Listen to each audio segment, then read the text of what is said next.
Olá, tudo bem? Eu sou o professor Romualdo Ferreira e estamos aqui mais uma edição especial do programa Pensar Educação. O programa Pensar Educação, que é transmitido pela Star TV e que tem o patrocínio da Escola Nossa Senhora da Conceição.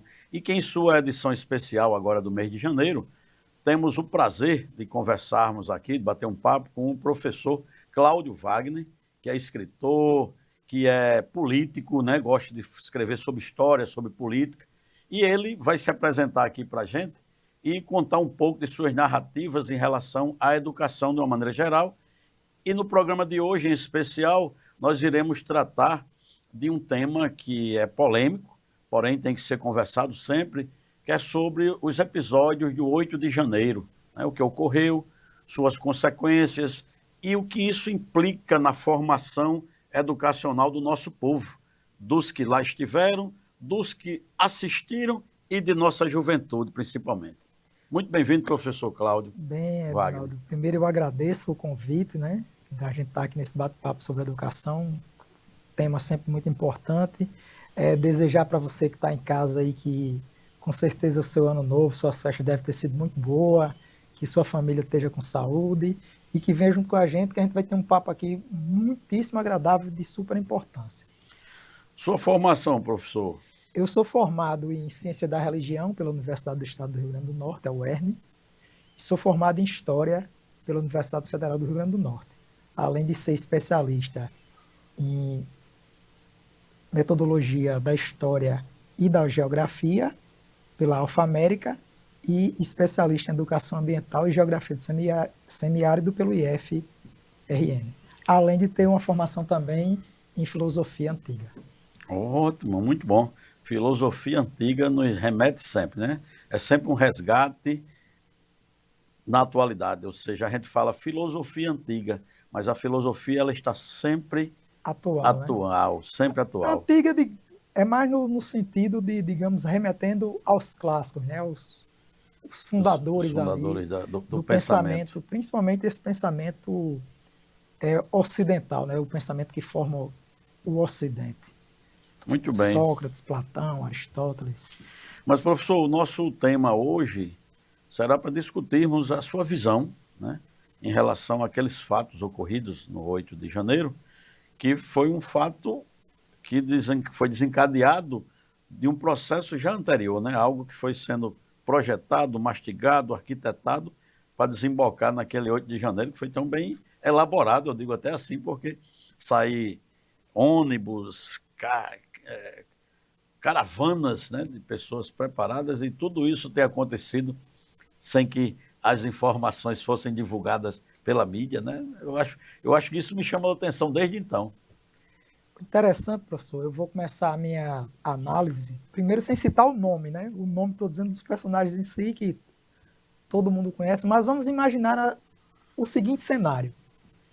Terminou a eleição, o processo eleitoral, um lado ganhou a eleição e o outro lado fizesse o que o jogo democrático geralmente exige e pede, né? Fosse para casa, fosse se reorganizar suas forças, fosse fazer a oposição para a qual uma parte do eleitorado teria lhe elegido, já que ele não foi eleito para assumir a presidência da República, né? Só que isso acaba não acontecendo. Não é o que acontece. Há um resultado, o resultado é colocado, mas esse resultado já vinha sendo questionado antes do processo em si ser deflagrado, ou seja, o processo eleitoral, e várias questões iam sendo gestadas até a gente chegar no fatídico 8 de janeiro, né?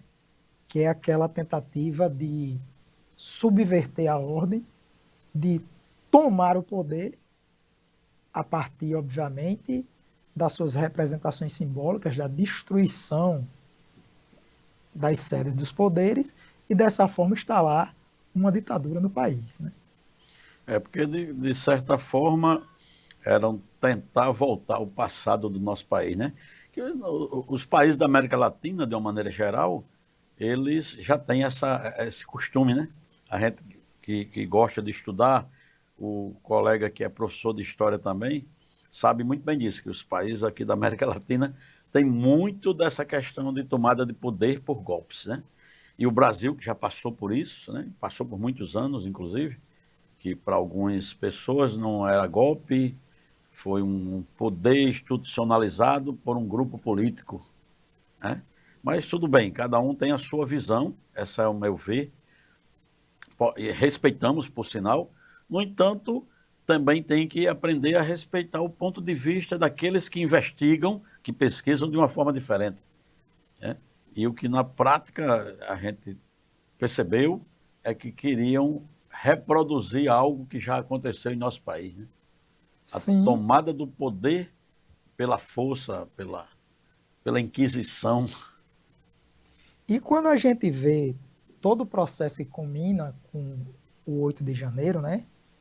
E que depois passa por todo esse processo de investigação, e é bom lembrar que o processo em si, ele dura mais de 2 anos, ou seja, não foi uma coisa que foi a toque de caixa, como as pessoas, quem defende o discurso que aquilo foi ou não golpe, diz, não, é porque foi a toque de caixa, foi resolvido de forma de uma hora para outra, e não foi, né? Houve várias investigações, várias diligências, até mostrar quem fazia parte do núcleo que dirigiu aquele processo, que vandalizou e destruiu as sedes dos três poderes, né? E essa morosidade em si, a gente percebe que ela perdurou, tendo em vista as várias tentativas de se pautar uma anistia. Ou seja, se você está pautando a anistia, ou se você defende a anistia, então você assume que de fato você cometeu um crime. Você fez um ato e agora você quer ser anistiado por ele. Você quer que alguém passe a mão na sua cabeça e esqueça daquilo. Aí as pessoas não percebem o seguinte, mas foi uma tentativa, se foi tentativa não foi golpe. Obviamente, se o golpe tivesse sido bem sucedido, nós certamente sequer estaríamos aqui discutindo essas questões, né? Porque quem estuda, quem conhece, e os fatos, ainda, inclusive fatos que são muito próximos, a gente pode dizer, da história, quando você tem um período ainda curto aí de 30, de 40 anos, dos quais os eventos ocorreram, ou seja, você ainda tem testemunhas oculares do processo. Quem sabe como foi a ditadura civil-militar no Brasil, instalada a partir de 64, sabe como esse regime foi violento e repressor quem pensava diferente do regime. E foi esse tipo de regime que se tentou instalar a partir de um golpe militar que seria arquitetado a partir daquela desestruturação ocorrida no 8 de janeiro. A questão de falar em tentativa me remete a uma analogia. Dois vizinhos brigam, aí um pega um porrete, aí senta na nuca do outro e tal, mas não matou. Aí, na hora da investigação policial, não, foi uma tentativa de matar. Não, mas eu só fui ameaçar ele, fui só dar um susto nele.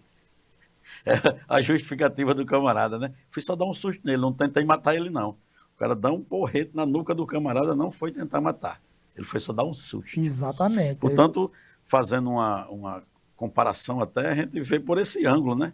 Não, o objetivo não era isso, não, era voltar o país à democracia. E que democracia? E aonde também, né? Em que momento a democracia foi suplantada? Porque as pessoas acham, elas defendem isso, que pensam que liberdade de expressão é você ter liberdade de estar caluniando o outro, de você estar criando factoides falsificados, de você estar querendo impor a sua realidade, uma realidade criada ali dentro do seu mundinho, como se ela fosse a realidade que fosse compartilhada por todos na sociedade. E a gente sabe que a coisa não é bem desse jeito, né? Ou seja, é tipo, inclusive, dos regimes fascistas, né? Porque o que é o fascismo na sua essência? É quando um indivíduo ele se auto-intitula melhor do que todos os demais indivíduos, então por isso ele deve dirigir esses seguidores, dos quais ele se acha diferenciado, se acha melhor e se acha mais aprimorado. E dessa forma ele quer impor as suas vontades, né? Professor Cláudio Wagner, eu tenho meus pontos de vista, como muitas pessoas que estarão nos assistindo, e isso me faz lembrar um país que fez esse tipo de atitude e que eu, de certa forma, elogio os pontos positivos que lá existem, né, com relação à educação, à saúde e à divisão igualitária de alguns bens e até de alimentos. No entanto, é bem parecido com a prática da ilha Cuba de Fidel Castro, né, que ali também se tomaram o poder por uma guerra e se intitularam de uma forma que vamos fazer assim porque assim é melhor. E a gente sabe que, infelizmente, tudo que é feito se impondo, usando a força e o poder, não é tão bom para o povo, né? Isso é só uma observação que eu faço com relação à ilha de Cuba, Quando a gente usa a ilha de como, Cuba, né, o como processo exemplo. que teve em Cuba, e a gente teria que estar, digamos assim, mais familiarizado, inclusive, com o processo em si, mas é bom a gente voltar um pouco antes do processo da Revolução, né? Também, Primeiro justo. que a ilha em si, ela já vivia um processo de uma ditadura, né? Ela já Isso, vivia sob um governo ditatorial com uma questão, é que, na verdade, a ilha, na verdade, era apenas um quintal dos Estados dos Estados Unidos. Unidos. Era apenas para os americanos ir passar férias, ir curtir, fazer as bandalheiras dele, Beber, como se fosse estuprar. uma área livre de tudo, né? De tudo. E o Fidel Castro, que tinha uma visão diferenciada daquilo, né? Inclusive, é bom lembrar que ele, com formação, inclusive nos Estados Unidos, né?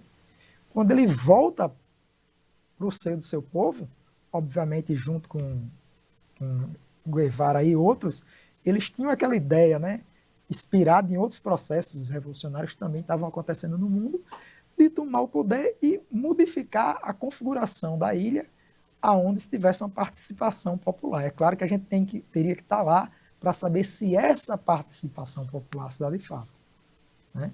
Não podemos estar aqui julgando ou botando numa camisa de força, mas você, quando faz essa analogia de golpes e de estruturas que se mantêm no poder para oprimir, obviamente isso nunca é bom. É porque nós sabemos que existem, infelizmente, nos países que se intitulam o melhor para o povo, que cria esse slogan, nem sempre agrada a todos, né? E esse não agradar a todos, o ruim é o que aqueles que não se agradam, existem punições. Então,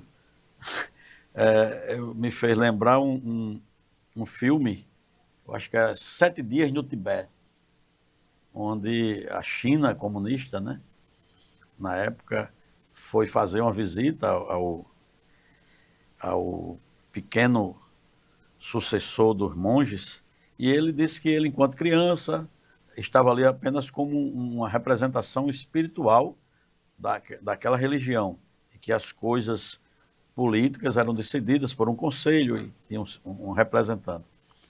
E os generais que foram visitá-lo chegaram a quebrar certos enfeites ou adereços que eles utilizavam nos seus rituais. E lembro-me que um dos generais chegou a dizer que a religião é um veneno para o povo, né? E chegaram a destruir muitos mosteiros, muitos, mais de 1 milhão de pessoas foram mortas por conta das decisões ou imposições políticas da China na época. E logo contra quem? Os monges que sempre pregaram a pacificação, né?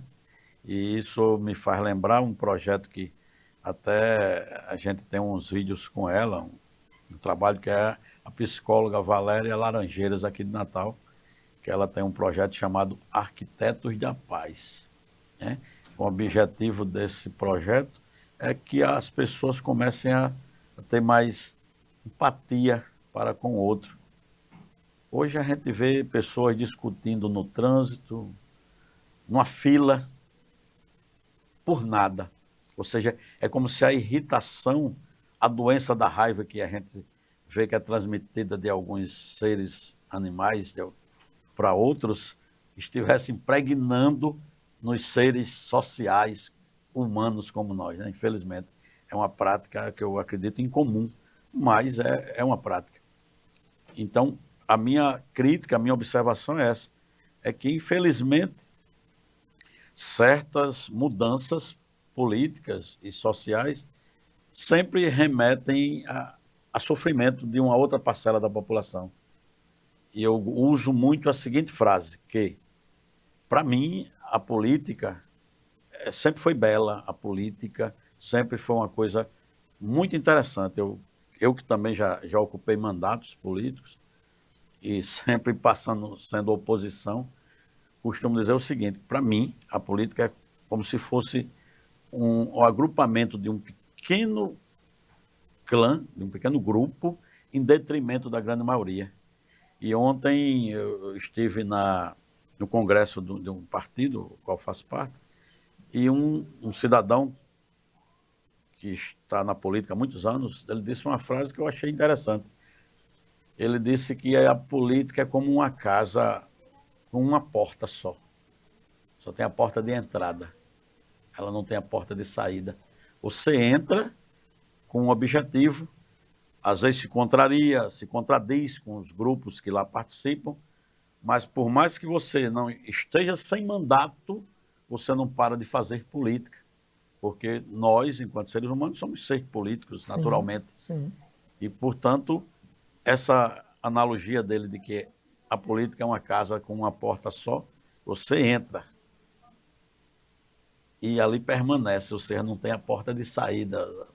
Você tem que conviver com essa prática. Vamos pegar esse teu gancho, já que a gente começou o tema discutindo as questões relacionadas ao 8 de janeiro e a tentativa de instalar uma ditadura no Brasil a partir de um golpe de Estado. E vamos falar também um pouco de democracia, né? Já que a gente está nessa seara, na seara da política. E remetendo aos gregos. Primeiro, fazendo uma diferenciação básica. Quando a gente fala em democracia e a Grécia, principalmente a cidade de Atenas, como a grande fundadora desses pensamentos democráticos, é bom lembrar o seguinte: na democracia a grega, ela é uma democracia direta, porém ela é uma democracia limitada, né? Direta do ponto de vista do seguinte: você reúne os cidadãos na assembleia, na ágora, na praça pública, e lá você decide os rumos da cidade. Daí a ideia de polis, daí a ideia de política, né? Onde a cidade e estado está ocorrendo, o cidadão da polis decide sobre o seu futuro. Porém, ela é limitada por quê? Porque na democracia grega, só quem participava dela, grego de origem, rico, ou seja, os altos comerciantes, Proprietário de... e homem, e maior de 18 anos. Ou seja, a grande maioria da população ficava aleijada do processo dessa democracia, né? Pequeno grupo em detrimento da grande maioria. Como você acabou de dizer, um pequeno grupo em detrimento da maioria.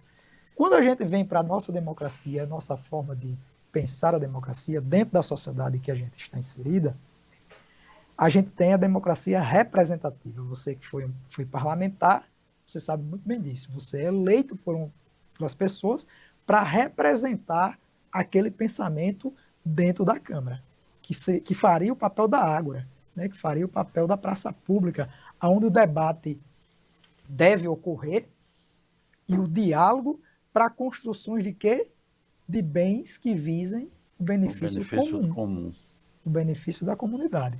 Porque todos nós somos os políticos, os agentes políticos, porque vivemos na cidade, ou seja, estamos na polis, e essa representação que a gente elegeu para defender nossos interesses. Obviamente, respeitando-se as maiorias e as minorias, e tendo dentro da democracia um papel ainda mais importante. É que compete à maioria não é impor as suas ideias, mas é passar ideias e, inclusive, ajudar a proteger para que o debate público aconteça da forma mais salutar. Isso acaba não acontecendo. As nossas elites políticas e econômicas, o que é que elas fazem? Qualquer tipo de privilégio que se tenta movimentar no andar de cima acaba se gerando desconforto social e a gente vê situações como a do 8 de janeiro, né? Professor, me diga uma coisa. Meu Deus do céu. Com relação a essa prática, o senhor, enquanto educador, enquanto professor, o que tem a dizer as implicações dessas atitudes feitas, na sua grande maioria, por pessoas adultas, idosas até, as consequências disso na educação, de uma maneira geral, de nossos jovens e adolescentes. Hoje a sociedade da informação, mas não a sociedade da comunicação, né? A gente tem que diferenciar esses dois lados. Por que da comunicação? Porque a gente está aqui, por exemplo, usando o espaço da internet e estamos comunicando não só com o Natal, não só com a cidade de Extremóis, a cidade na qual que você mora, mas estamos se comunicando com o mundo todo, né? Porém, como é que essa nossa mensagem vai estar sendo filtrada ou vai estar sendo vista e observada por todos? Obviamente, aquela situação do 8 de janeiro, depredação da sede dos três poderes, pessoas presas, excesso de violência, tudo aquilo que aconteceu. Quando a gente passa a mão na cabeça e dá o afago e diz, não houve nada. Olha, isso aqui foi só um processo de baderna. Que tipo de mensagem aquelas pessoas estão passando para seus filhos, para seus netos e para o país de uma forma geral? Né? A mensagem que fica e que é dessa forma que a gente tem que tentar equalizar em sala de aula, ou seja, levar os fatos da forma que eles possam ser trabalhados, sem, obviamente, estar se posicionando de um lado ou do outro, mas estar mostrando o fato real, concreto, como ele ocorreu, para que ele não volte a se repetir, mas quando a gente passa a mão e que a gente defende que não é bem isso, o que é que vai acabar, que tipo de mensagem eu passo para essas pessoas? Que todo mundo pode fazer depois do seu 8 de janeiro. Toda hora agora que eu estiver revoltado com o meu professor, quando eu estiver revoltado com meu pai, quando eu estiver revoltado com a minha mãe, quando eu estiver revoltado com a minha esposa, com a minha namorada, com a minha comunidade, eu vou lá eu vou lá e quebro tudo. Quebro a estátua que está em frente à Câmara, eu vou quebrar aquela estátua que está em frente à igreja. Exatamente. Por quê? Porque estão passando a mão na minha cabeça, eu não estou fazendo nada, é apenas um momento. Não, eu estou apenas exercendo minha revolta aqui, canalizando. Não, se a gente passa essa mensagem, a gente vai para uma sociedade que justamente é a sociedade que a gente não quer e a gente não precisa dela, que é a barbárie. E não a barbárie é cada um por si. Isso nos remete aos filósofos que sempre estudaram as regras, né, no direito, por exemplo. Já imaginou uma cidade como Natal sem semáforos? Eu ando, por exemplo, eu sou motociclista, né? Que dentro do movimento do motociclismo a gente tem essa diferenciação, o motociclista e o motoqueiro, né? Você está sempre andando de forma que você olhe no trânsito para que você utilize a sua moto no seu processo de deslocamento, sem que você sofra um acidente, mas também sem que você infrinja acidente aos outros, ou seja, que você não acidente alguém. Uma cidade como Natal, sem os semáforos, sem aquele momento de pare, sem as faixas de pedestre, o trânsito seria cada um por si. E aí, obviamente, os números de acidentes que já são gritantes, a tendência deles seria aumentar. Então, essa cidade sem regras, se a gente tirando só as regras de trânsito, a gente já veria o caos que se formaria. E imagine quando você tira essas outras regulamentações de outros setores da sociedade, na educação, na saúde, na segurança pública. É justamente isso que a gente tem que colocar aqui em pauta, em debate, são as regras e limitações, né? Na hora em que você, dentro do seu familiar, existe uma imposição, olha, isso aqui não pode, isso aqui não é permitido, existem regras e limitações, as coisas, para algumas pessoas, desagradam, mas as regras limitam, em sua grande maioria, para o benefício do todo, né? E como a gente citou o exemplo da cidade sem semáforos, seria o mesmo que voltar, vamos supor, ao Velho Oeste, onde não existia regras nem para se portar um instrumento, né, letal, de utilizá-lo, porque todos tinham a liberdade de ter um na cintura para usar ao bem querer, né, de sua melhor forma. Portanto, já se imaginou isso, porque o que, de certa forma, começou a ser criado foi algo bem parecido, né?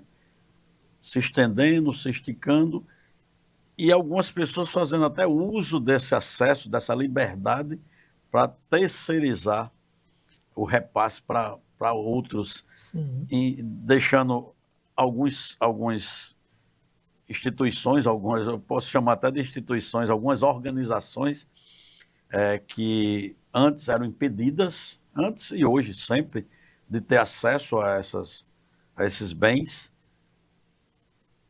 mas tendo alguém que pudesse levar para elas essa liberdade, facilitar esse acesso. Ou seja, a gente tem que ter essa visão também de mundo. Ou seja, como é que pode? Não, tal organização ali é uma organização criminosa, por exemplo. Ela não tem acesso nem autorização para ter isso.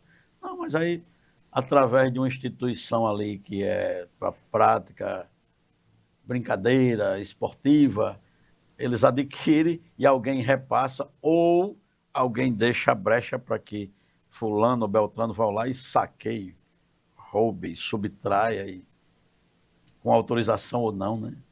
Eu vou usar, Levantam dúvidas, né? eu vou usar uma para a gente fazer essa discussão e aí tem que ser uma discussão, ela daria um programa inteiro. Com certeza.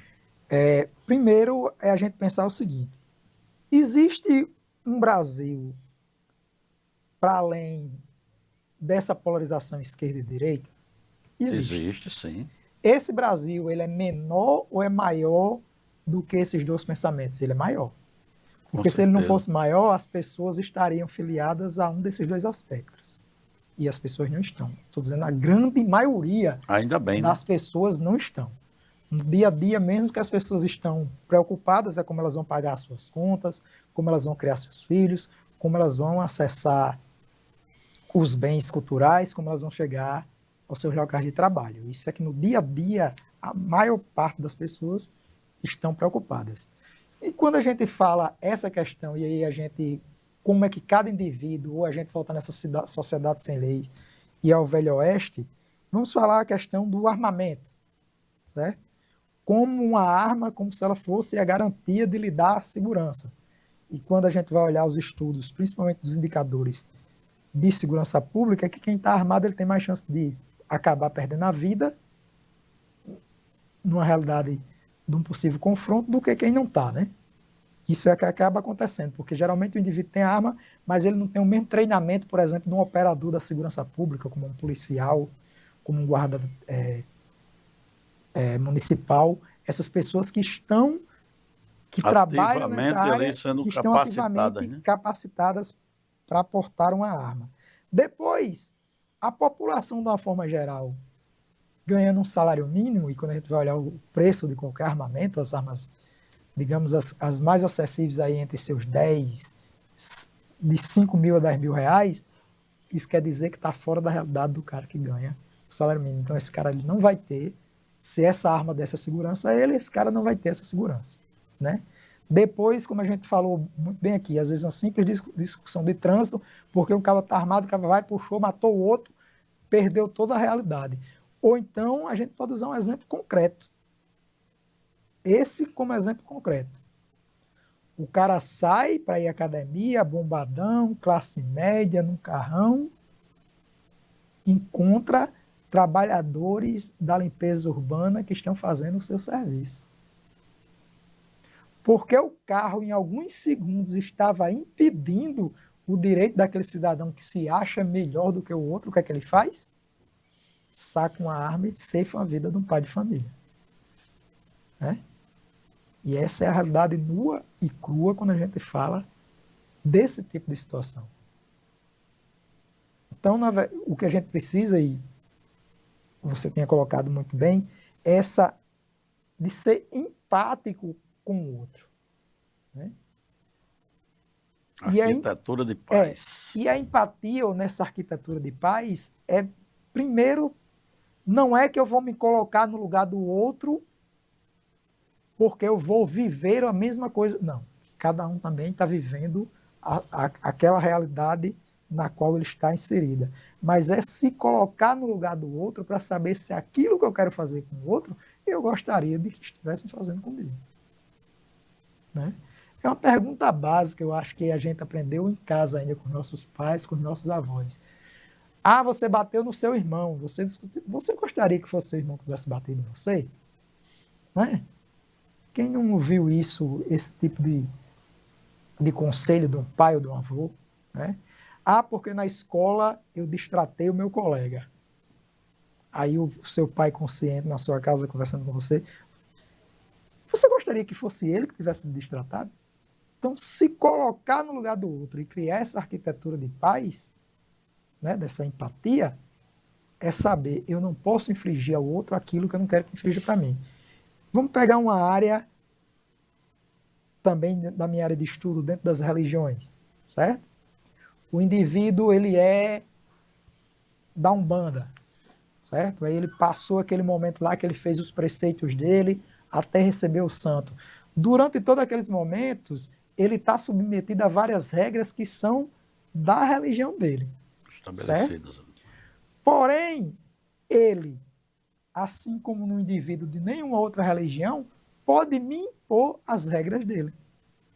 Por quê? Porque aquelas regras são dele, do convívio dele dentro da religiosidade da qual ele está inserido. Mas isso acaba não acontecendo. Se a gente pegar agora um outro exemplo, nas religiões cristãs, algumas delas, né? O cara que é mórmon, o cara que é adventista, né? Eles não bebem Coca-Cola, não tomam café. Não doam sangue. Não doam sangue, é um direito deles viverem dentro da realidade da religião deles. Agora, eles podem me impor essa regra? Não. É a questão do respeito. É a questão do respeito, é você saber identificar cada um e identificar esse respeito. Um dia, ele cursava comigo história, um amigo meu que ele é pastor Elmano. Um dia eu perguntei a ele, eu disse, Elmano, eu poderia casar na sua igreja? Ele disse, não. Aí qualquer pessoa que escuta esse não dele vai dizer, não, ele está sendo preconceituoso. Não. Quando ele diz não, pelo seguinte motivo. Primeiro, eu congrego na igreja dele? Não. Eu faço parte da comunidade de fé a qual ele é o dirigente? Não. Então como é que eu posso chegar naquela comunidade e querer impor minha regra e querer fazer um ritual? Fazer um ritual do qual eu não participo dos outros ritos. Então, da mesma forma como ele não pode me impor a realidade dele, eu não posso impor a minha. Ele não é interessante esse tipo de diálogo, né? Quando ele me despertou para isso, eu disse, está mais do que correto. Se eu não faço parte de lá, eu não posso fazer parte de nenhum outro rito. Fantástica essa observação. Mas aí, veja, vamos voltar aqui à nossa pauta principal, né, professor? Que discutíamos aqui as consequências das atitudes praticadas no 8 de janeiro e as consequências, obviamente, disso impacto na educação brasileira, impacto na sociedade brasileira, de maneira geral, que o ilustre professor até já apresentou aí quais as consequências disso tudo e até fez analogias. Mas, para a gente fechar aqui o nosso bate-papo, como é que o senhor veria essa transformação, que seria através da educação? A educação parece, o senhor como educador sabe disso, parece que toda vida que falta algo na sociedade é que as pessoas percebem o papel que a educação, no caso, a escola, vamos pegar a escola, não vamos tirar a educação, vamos pegar a escola como fosse o lugar que fosse resolver tudo, né? E eu penso que é um dos lugares onde a gente pode começar a fazer o debate. Pela própria pluralidade que é a escola, né? Que a escola é um lugar multifacetado. Quem nunca ouviu dizer, né, que as pessoas dizem, professor deve ser de esquerda, professor deve ser sindicalista, e não é. Nem todos são. Nem todos são, nem todos, né? É um trabalho. É uma profissão que o indivíduo escolheu, na qual ele está instruindo outros indivíduos a partir de um conhecimento que as sociedades humanas foram acumulando ao longo do tempo. Ou seja, a gente está apenas reproduzindo esse conhecimento, né? Repassando esse conhecimento. Agora, como é que a educação ela pode interferir de fato nisso? É a gente criando essa ideia do que você já trouxe aqui, essa arquitetura de paz. Como a gente desarma os discursos, como a gente começa a dialogar e não impor o discurso a partir do grito, tentando criar no outro medo, tentando dizer que o meu pensamento é o único, é o certo, mas eu estou pensando baseado em quê? Que fato? De onde é que eu trouxe isso? Que é justamente isso que, voltando a citar aqui novamente a psicóloga Valéria Laranjeiras, onde ela diz, se todos no trânsito passassem a se colocar no lugar do outro, ninguém sabe, eu estou aqui e o camarada está tentando acessar ali à minha frente. Dê oportunidade. Você pode estar apressado, você também pode estar com algum problema, mas dê oportunidade para ele, porque ninguém sabe o que está passando naquela cabeça, com aquela pessoa naquele instante. Muitas vezes o camarada tem discutido com alguém no trabalho, em casa mesmo, está prestando um socorro, então ninguém sabe o que de fato está acontecendo ali. Então, na hora que você cria essa empatia, né, de se colocar no lugar do outro, deixa, vou dar oportunidade. Eu também tenho meus problemas, mas eu vou frear aqui. Vou ceder. A palavra mágica é ceder. Vamos ceder, porque à medida que a gente for cedendo, a meu ver, as coisas podem se resolvendo. Essa visão, né? Sim. Ó, vamos é quase uma mania do historiador, né? Vamos retroceder novamente e vamos pegar ali na sociedade da cultura, a partir da agricultura, né? Vamos pegar as sociedades que se organizaram há pouco mais de 3.000 anos ali, nas crescentes férteis do Tigre e do Eufrates, né? A Mesopotâmia, que é interessante, eu digo para os meus alunos, Mesopotâmia apenas quer dizer entre rios. Isso. Então, onde tiver entre rios é Mesopotâmia, viu? Aí os alunos riem, aí depois, não, professor, mas Mesopotâmia, né? Não, ali tem as outras cidades, né? Mas vamos pegar as sociedades da cultura humana. Se a gente nos pegar e olhar para a gente, para a nossa pele, e comparar, por exemplo, com a pele e olhar para uma tartaruga, a gente vai ver que aquele animal ele é dotado de uma carapaça que protege ele de alguns predadores, né? Se a gente olhar para os grandes felinos, os grandes predadores, eles são dotados de garras, de velocidades, de forças descomunais que prepararam eles para dominar determinados ambientes, né? Os animais que vivem em regiões frias também totalmente adaptadas para aquelas situações. Mas nós, como primatas superiores, mais destituídos de pelo, com essa pele estritamente frágil, que precisamos em determinado momento, de acordo com aquela visão de sociedade que a gente está se vestindo de cultura, o que nos trouxe até aqui? Certamente a nossa capacidade associativa, de viver em grupo e de trabalhar para o benefício comum do grupo. Isso nos trouxe até aqui. Isso fez com que a gente fosse desenvolvendo cada vez mais as técnicas, né, que a gente chama de tecnologia. Se hoje é a tecnologia da informação, a gente se comunicando aqui via internet, num determinado momento foi apenas quando o homem fez o primeiro machado em pedra, né? Ou fez a primeira ponta de lança para caçar, ou o primeiro anzol para pescar.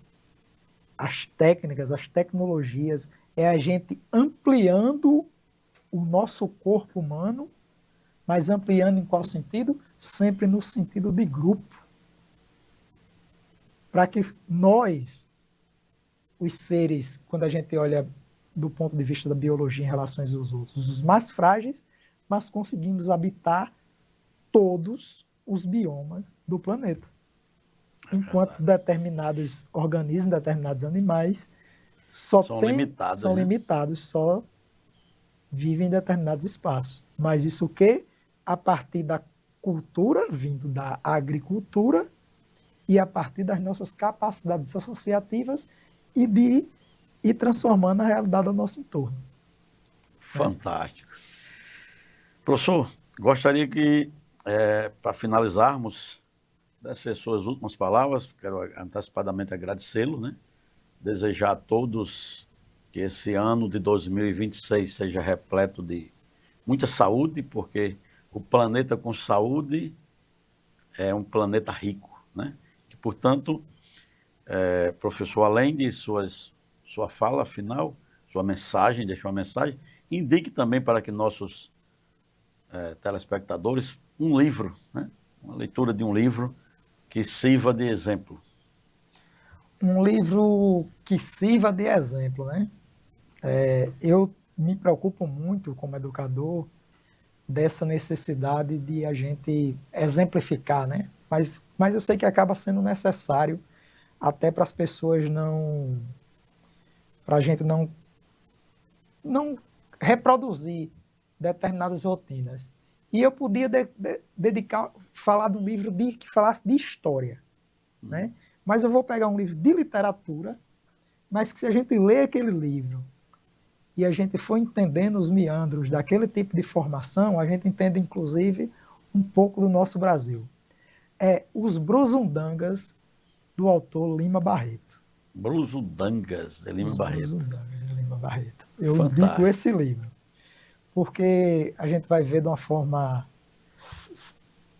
que desperta muitas vezes o riso, mas a gente vai ver em determinados momentos como as sociedades, as nossas elites intelectuais e políticas se movimentam dentro do cenário de formação do nosso país. Fantástico, professor. Portanto, estivemos aqui com o professor Cláudio Wagner, né? Professor de História, escritor, que inclusive nos brindou hoje aqui com literatura de cordel e que nos apresentou aqui fantasticamente um relato do seu ponto de vista com relação aos fatos ocorridos no 8 de janeiro passado e as suas consequências na sociedade brasileira. Professor Cláudio, muito obrigado. Satisfação imensa em participar conosco aqui do Pensar Educação. E a palavra é toda sua. Quero agradecer demais o espaço, agradecer o convite, assim, do coração. Dizer para você que está em casa, desejar que esse 2026 seja grandioso. E pense numa coisa. Eu morei no Conjunto Amaranta, ali em São Gonçalo. O Conjunto Amaranta, ele tem uma coisa que quando a gente faz uma reviravolta na palavra, fica bem bonita. É preciso sempre amar antes. Amar antes para não ter que estar odiando depois. Então, leve o amor para a sua vida. Parabéns. Obrigado, professor. Obrigado você. E vocês, até a próxima do Pensar Educação.